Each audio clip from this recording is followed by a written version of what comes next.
এখন এখন কিছু কিছু বাবারা আছে দেখবেন এই সমস্ত আধুনিক এই সমস্ত মডারেট যারা আছে তাদেরকেই পছন্দ করে। এক ভদ্রলোক আমার কাছে আসছে, কয় হুজুর মেয়েটার জন্য বিভিন্ন সম্বন্ধ আসতেছে, তো আপনার পরামর্শ নিয়ে কাজ করতে চাই, মেয়েটা বিয়ে শাদী দিমু।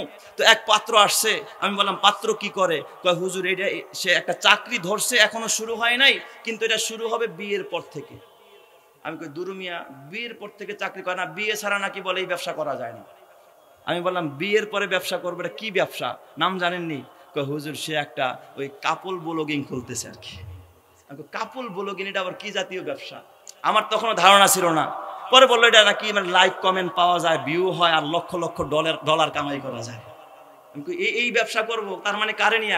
এটা নাকি একা করা যায় না, এটা বিয়ের পর থেকে আমার মেয়েও নাকি সুন্দরী, তার চয়েস হয়েছে, এই জন্য আমার মেয়েকে নিয়ে সে কাপল ব্লগিং খুইলা একটা ইউটিউব চ্যানেল খুলবে, আর এ দিয়া পয়সা উপার্জন করবে। এ দিয়া নাকি ঢাকা শহরে অনেকে 5 তলা বাড়িও করে ফেলাইছে। পরে আমি বললাম এই আশায় আপনার মেয়ের পণ্য বানাবে, আপনার মেয়ের উলঙ্গ করে ছবি দিবে, আপনার মেয়ের গোপন অঙ্গগুলো মানুষকে দেখাবে, আপনার মেয়ের সাথে আপনার জামাই ডলাডলি করবে, আর এই ছবিগুলো সমাজের মধ্যে ভাইরাল করবে, আপনি কি এটা চান? আস্তাগফিরুল্লাহ হুজুর, এটা যদি জানতাম আগে ওরা তো জুতাটা পিটাইতাম।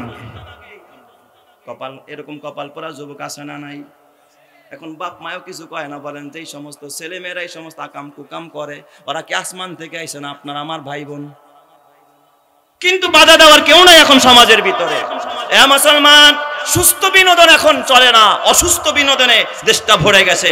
এই যে মহিউদ্দিন হাসান খান ভাই আমার আগে কথা বলছে না, আপনাদের ফরিদপুরের সন্তান মহিউদ্দিন হাসান খান ভাই, উনি তো মাশাআল্লাহ সুস্থ বিনোদন দেয় আপনাদেরকে, সুস্থ বিনোদন, কোরআন হাদিস সমর্থন করে, এই রকমের বিনোদন উনি করে।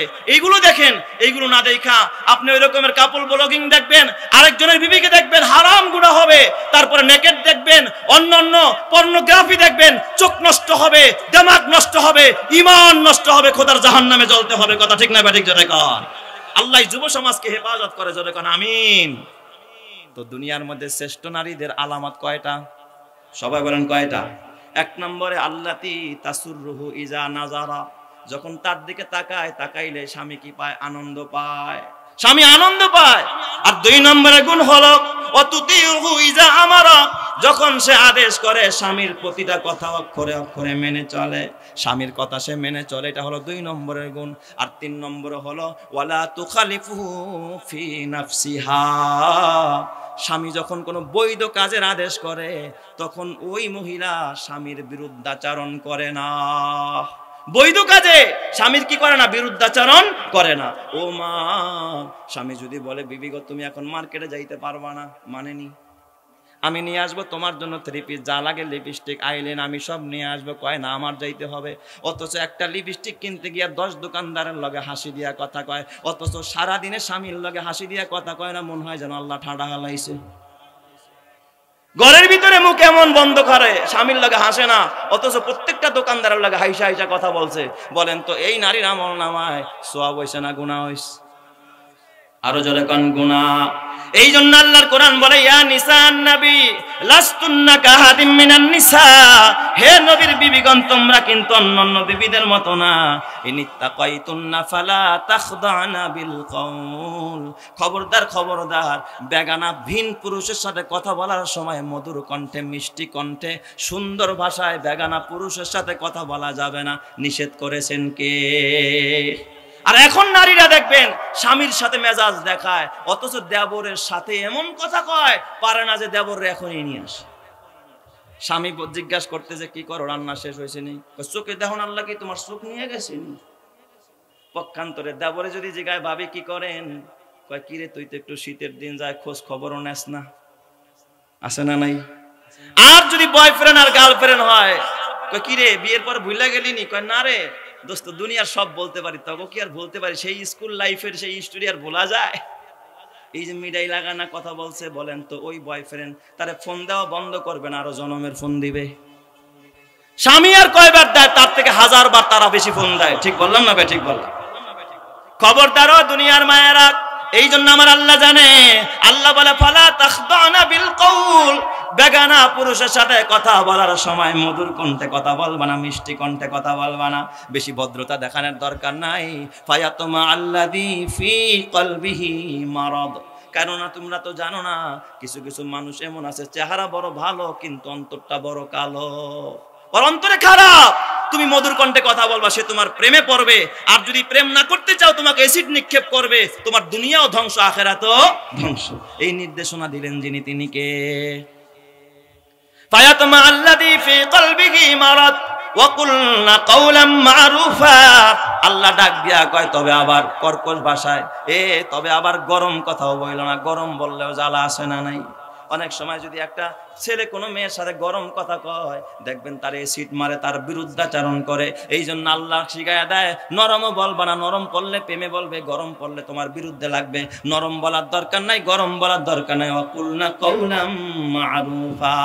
বেগানা মানুষের সাথে কথা বলার সময় তোমরা স্বাভাবিকভাবে কথা বলো। স্বাভাবিক কথা বললে প্রেমেও পড়বে না, বিরুদ্ধেও লাগবে না, সমাজ সুন্দর হয়ে যাবে। ঠিক না ব্যাঠিক জোরে কন? ইফতিজিনও করবে না, তোমার অ্যাসিড নিক্ষেপও করবে না। এই জন্য আমার মাকে ডাক দিয়া বলবো, মা স্বামীর বিরুদ্ধাচরণ করবা না, স্বামীর অনুমতি ছাড়া ঘরের বাইরে যাইবা না। কোন মা যদি স্বামীর অনুমতি নিয়ে ঘর থেকে বের হয়, কসম আল্লাহর, ওই নারীর যদি রাস্তায় অ্যাক্সিডেন্টও মারা যায়, স্বামীর সন্তুষ্ট নিয়ে ঘর থেকে বের হয়েছে, স্বামীর অনুমতি নিয়ে ঘর থেকে বের হয়েছে, ওই নারীর জন্য জান্নাতের ব্যবস্থা করে দিবেন যিনি, তিনি কে? কারণ আল্লাহর নবী বলেছে, যে স্ত্রী মারা যায় অথচ তার স্বামী রাজি থাকে, তার প্রতি সন্তুষ্ট থাকে, আর স্বামী যদি আল্লাহরে ডেকে বলে, আল্লাহ রব্বুল আলামিন আমার বিবি ইন্তেকাল করেছে, আমার বিবি একজন ভালো মানুষ ছিল, এই সাক্ষীটা আল্লাহর দরবারে স্বামীর দিতে দেরি হবে, আল্লাহ ওই বিবিকে জান্নাত দিতে দেরি করবে না। সুবহানাল্লাহ। এই জন্য খবরদার, স্বামীর অনুমতি ছাড়া ঘর থেকে বের হওয়া যাবে না। এক নম্বরে স্বামী যেন তোমারে দেখলে খুশি হয়, আর দুই নম্বরে স্বামী যা আদেশ করবে তা পালন করতে হবে, আর তিন নম্বরে স্বামীর অনুমতি ছাড়া ঘর থেকে বের হওয়া যাবে না, স্বামীর ইচ্ছার বাইরে কাজ করা যাবে না।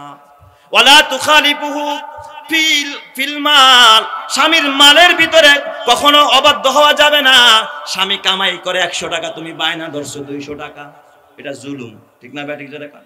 স্বামী বেতন পায় 10,000 টাকা, তুমি বায়না ধরছো যে না ডায়মন্ডের ফুল দিতে হবে 30,000 টাকা দিয়া। স্বামী বেচারার তো সামর্থ্য নাই, কোথা থেকে দিবে?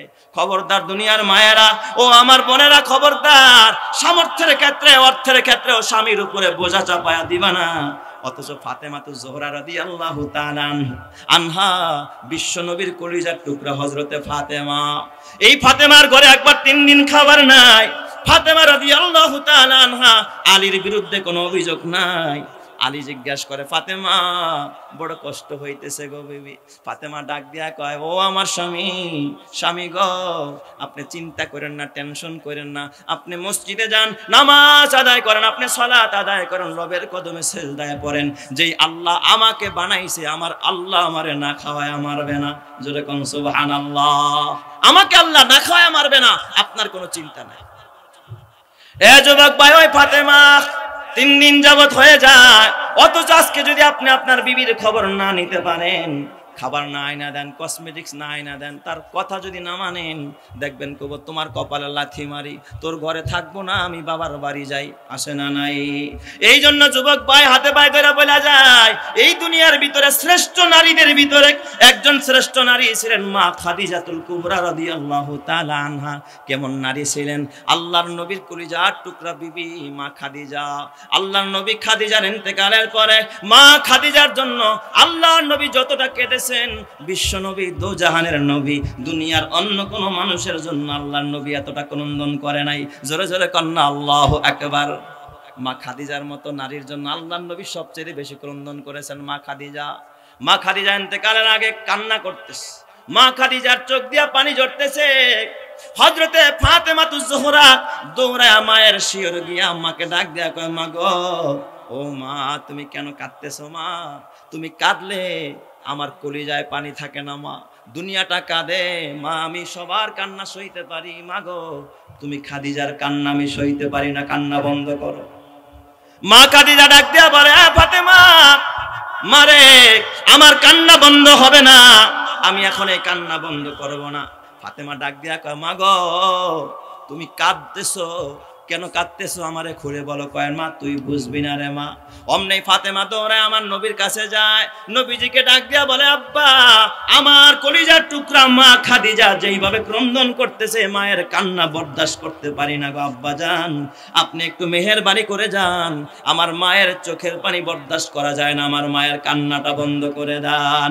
দোজাহানের নবী দৌড়ায় গিয়া মা খাদিজার কাছে চলে গেলেন, ডাক দিয়া বলেন খাদিজা, ওগো খাদিজা, ও খাদিজা, এই মক্কায় যখন আমার উপরে কোনো ছায়া ছিল না, আমার দেখার কেউ ছিল না, তখন তুমি তোমার জীবন যৌবন ধন সম্পদ সব তুমি আমার কদমে ঢেলে দিয়েছো গো খাদিজা।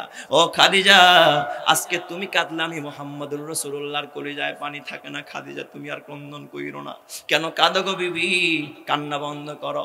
মা খাদিজা ডাক দিয়া কয় ইয়া রাসূলুল্লাহ, ইয়া হাবিবাল্লাহ, আমার কান্না বন্ধ হবে না আপনি যতক্ষণ না আপনি আমার 4টা দায়িত্ব গ্রহণ না করবেন, আমার 4টা কথা না মানা পর্যন্ত আমি খাদিজার কান্না বন্ধ হবে না। নবীজি জিজ্ঞাসা করলেন খাদিজা বলো এমন কি তোমার আবদার? 4টা দাবি আমি অবশ্যই মুহাম্মদুর রাসূলুল্লাহ পুরা করব, বলো বেবি তোমার 4 দায়িত্ব কি? মা খাদিজা কাঁদতে চার ডাক দেখা নবীজি আমার 1 নম্বর আবদার, 1 নম্বরের দাবি হলো আমি যদি মরে যাই, ও নবীজি দুনিয়ার অন্য কোনো মানুষ আমারে গোসল দিবে না, আপনি আপনার পয়গাম্বরী হাত দিয়ে আমি খাদিজাকে ডলে ডলে একটু গোসল দিবেন। নবীজি ডাক দিয়া বলে খাদিজা কেন গো, আমি কেন মৃত্যুর পরে তোমারে গোসল দিব খাদিজা? মা খাদিজা ডাক দিয়া কয় ইয়া রাসূলুল্লাহ, ইয়া হাবিবাল্লাহ, আমি খাদিজার ইন্তেকালের পরে আপনার পয়গাম্বরী হাত, আপনার এই পবিত্র হাত আমি খাদিজার দেহের ভিতরে যদি লাইগা যায়, আমারে যখন কবরে রাখা হবে, আপনার হাতের ঘ্রাণ আমার শরীরের মধ্যে যখন বইতে থাকবে, ফেরেশতারা যখন সওয়াল করতে আসবে, আযাবের ফেরেশতা আমার গায়ে কোনো আযাব দিতে পারবে না, কারণ আমার গায়ে নবী মুহাম্মদুর রাসূলুল্লাহর হাত লেগেছে। চিৎকার মেরে কোন সুবহানাল্লাহ। নবীজি আপনি ওয়াদা দেন আপনি আমারে গোসল দিবেন কিনা? এ যুবক ভাই আমার দিকে খেয়াল করেন। নবীজি জিজ্ঞাসা করলেন খাদিজা 2 নম্বর আবদার কি? নবীজির কাছে মা খাদিজা বলতেছে নবীজি আমার 2 নম্বর আবদার হলো আমারে যে আপনি কাফন পরাবেন, কাফনটা পরাইয়া আমার কবরে যখন লাশটা আপনি নিজের হাতে নামাবেন, পয়গম্বরী দেহটা একটু আমার কবরের মধ্যে একটু গড়াগড়ি দিবেন ইয়া রাসূলুল্লাহ, আপনার এই দেহটা কবরের মধ্যে একটু গড়াগড়ি দিবেন। নবীজি ডাক দিয়া কয় খাদিজা কেন গো, আমি আমার পয়গম্বরী দেহ কেন তোমার কবরের মধ্যে গড়াগড়ি দিব? মা খাদিজা ডাক দিয়া কয় নবীজি আপনার এই পবিত্র দেহ যদি ওই মাটির সাথে লাগে, কসম আল্লাহর, তাহলে ওই কবরের মাটি যে চাপ দিবে, এমন চাপ দিবে এক পাজরের হাড় আর এক পাজরের মধ্যে ঢুকে যাবে। নবীজি আপনি যদি ওই কবরের মধ্যে গড়াগড়ি দেন, কবরের মাটি কোনোদিন আমি খাদিজারে চাপ দিতে পারবে না। জোরে কোন সুবহানাল্লাহ। নবীজি ডাক দিয়া কয় ও খাদিজা বলো 3 নম্বরের কাজটা কি? কয় ইয়া রাসূলুল্লাহ 3 নম্বর আমল হলো নবীজি, 4 নম্বর আমল হলো নবীজি আপনি কবরে দাফন করার পরে আমার রাইখা একা একা যাবেন না। নবীজি আপনি আমার কবরের পাশে বসে থাকেন, আমার কবরে মুনকার নাকিরের সওয়ালের জবাবটা ওগো নবীজি আপনি নিজে দিয়ে দিয়েন। আল্লাহর নবী গো আমি যদি উত্তর দিতে না পারি, আপনি উপর থেকে আমার সওয়ালের জবাব দিয়ে দিয়েন। জোরে কোন সুবহানাল্লাহ। মা খাদিজার ইন্তেকাল হয়ে যায়, নবীজি 4টা আমল করলেন। নবীজি মা খাদিজার কবরের পাশে বসে আছেন, নবীজি হাঁটুর উপরে মাথাটা দিয়ে এইভাবে করে বসে আছেন। সন্ধ্যা ঘনায় আসছে, বেলা ডুবো ডুবো বাপ। আল্লাহ পাক ডাক দিয়া কয় জিবরাইল রে জলদি যা, আমার বন্ধু খাদিজার কবরের পাশে এইভাবে মন খারাপ করে বসে আছে, আমার বন্ধুরে সালাম দে, সালাম দিয়ে আমার বন্ধুরে বাড়ি চলে যেতে বল। জিবরাইল আমিন আয়েশা ডাক দিয়া কয় নবীজি আপনি কেন এখানে বসে আছেন? ইয়া রাসূলুল্লাহ। নবীজি ডাক দিয়া কয় জিবরাইল রে আমি আমার খাদিজার সাথে ওয়াদাবদ্ধ, তার সওয়ালের জবাব দেওয়ার জন্য আমি এখানে বসে আছি। নবীজিকে তখন জিবরাইল ডাক দিয়া কয় নবীজি আপনার এখানে বসে থাকতে হবে না, আপনার খাদিজার সওয়াল, কবরের সওয়ালের জবাব আপনার দিতে হবে না, খাদিজাকেও দিতে হবে না। আসমানের মালিক স্বয়ং রব্বুল আলামিন আপনার খাদিজার প্রশ্নের উত্তর দিয়া দিছে। জোরে জোরে কন্না আল্লাহু আকবার। এই জন্য যুবক ভাই তোমার হাতে পায়ে ধরে বলে যায় এই যে আজকের এই মাহফিল, এটা তোমার আমার নাজাতের জরিয়া।